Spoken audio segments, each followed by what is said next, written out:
नूनी और पिपलिया।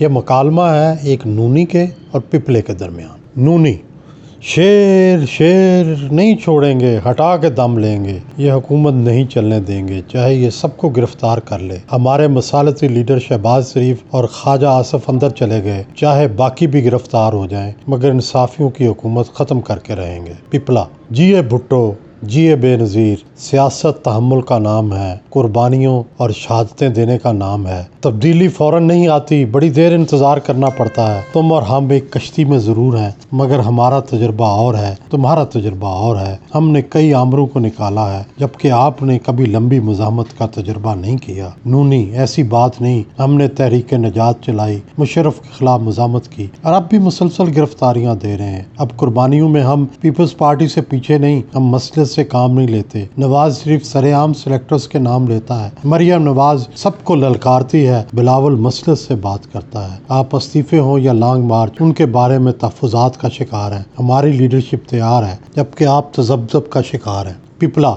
जिसे आप मसलहत और तहफ़्फ़ुज़ात कहते हैं, ये सियासी दानिश है। यही वो तजर्बा है जो हमने मुज़ाहमत की सियासत से सीखा है। अगर कुर्बानियों की बात है तो पीपल्स पार्टी फांसियां और शहादतें देने में सबसे आगे है। जेलें और कोड़े खाने में भी पीपल्स पार्टी के कारकुन सबसे आगे हैं। बात फरासत और अकल की है। क्या इस्तीफे देकर असम्बलियों का मैदान हुकूमत के लिए खाली कर दिया जाए? इस तरह धरना देना भी जमहूरी आदाब के खिलाफ है। लॉन्ग मार्च तक तो मामला ठीक है, धरना देकर हुकूमत गिराई तो फिर हम और सिलेक्टेड में फर्क क्या रह जाएगा? नूनी: आर हो या पार, सियासत इसी को कहते हैं। टुक टुक की सियासत से कोई फर्क नहीं पड़ेगा। पूरा जोर लगाना चाहिए, इस्तीफे मुंह पर मारने चाहिए और जाकर इस्लामाबाद बैठ जाना चाहिए। इसी से आर या पार होगा। पिपला: याद रखें, भुट्टो जैसे पॉपुलर लीडर को 2 साल जेल में रखकर बिलाखिर फांसी चढ़ा दिया गया। अवाम हाथ मलते रह गए, लेकिन कुछ कर न सके। आसिफ जरदारी 12 साल जेल में रहे। छोटी छोटी अदालतों में मुकदमे लड़कर उसने रिहाई और बरीयत हासिल की। इस सारे अमल से सबक सीखना चाहिए। हमने तो सबक सीखा है। नूनी: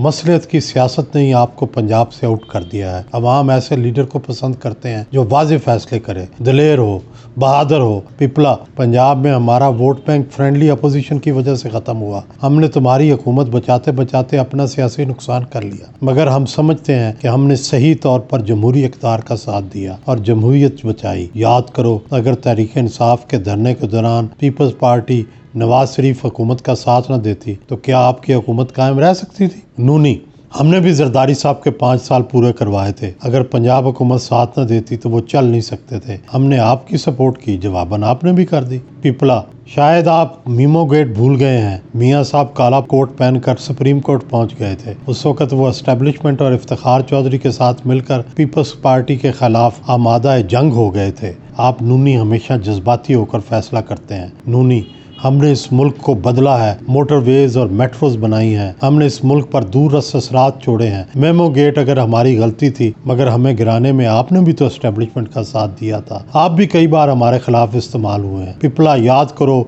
ये उस वक्त हुआ जब नवाज शरीफ ने जरदारी से मिलने से इनकार कर दिया था, तयशुदा मुलाकात मनसूख कर दी थी और जनरल रहील शरीफ को सेंट्रल एशिया में फ़ोन कर दिया था। हमें सब याद है ज़रा ज़रा। अब उन गलतियों से सबक सीखना चाहिए। नूनी: ये तो माने कि जरदारी साहब ने पीडीएम को घुमा कर रख दिया है। जरदारी साहब ने दानिस्ता या नादानिस्ता पीडीएम को नुकसान पहुंचाया है। पीपल्स पार्टी के फैसलों ने तहरीक की हवा निकाल कर रख दी है। ये कोई अच्छी बात तो नहीं। पिपला: जज्बाती फैसलों को अकल का रंग देने में कोई बुराई नहीं। जरदारी साहब जो कह रहे हैं वो अकल की बात है। वो कहते हैं सिलेक्टेड को दूध से मक्खी की तरह निकालो। खुद इस्तीफे देकर सिस्टम से मत निकलो, उसे सिस्टम से निकालो। नूनी: हमें समझ नहीं आ रही आप लोग क्या कह रहे हैं। एक तरफ पीडीएम का फैसला है कि इस्तीफे देने हैं, दूसरी तरफ आप लोग ज़िमनी इंतखाबात में हिस्सा ले रहे हैं। ये क्या अजीब तजाद है। पिपला: हम 1985 के गैर जमाती इंतखाबात का बाईकाट करके सिस्टम से निकलने का मजा चख चुके हैं। हमें इससे बड़ा सियासी नुकसान हुआ। नूनी: हर दफा नतायज एक से नहीं निकलते। इस बार इस्तीफा देने से सिस्टम की इमारत धड़म से नीचे गिर जानी थी। 85 में मार्शल लॉ था, अब कोई मार्शल लॉ थोड़ा नाफज है। वैसे इक़्तिदार से इतनी मोहब्बत अच्छी नहीं। क्या सिंध हुकूमत कुर्बान करने से डर लगता है? पिपला: हालात मार्शल लॉ वाले ही हैं। एस्टेब्लिशमेंट और हुकूमत एक सफ़े पर हैं। हमें सब कुछ गंवाने की बजाय इनके इत्तेहाद को तोड़ना चाहिए। ऐसे मज़ामती रास्ते का इंतखाब करना चाहिए जिससे इन दोनों के तजादात खुलकर सामने आए। नूनी: हम दबाव डालेंगे, इज्तिमाई इस्तीफे देंगे तो ये इत्तेहाद खुद ब खुद टूट जाएगा। इसका हल सिर्फ और सिर्फ दबाव है। पिपला: दबाव कैसे डालना है और कितना डालना है इसका ख्याल करना चाहिए। नूनी, मसलियत छोड़ें, नारा मस्ताना लगाएं, सिलेक्टेड भाग जाएगा। पिपला, अक्ल से चलना ही बेहतरीन हिकमत अमली है। उजरत न करें, हम अपनी हिकमत अमली से इसे लाजमन गिरा लेंगे।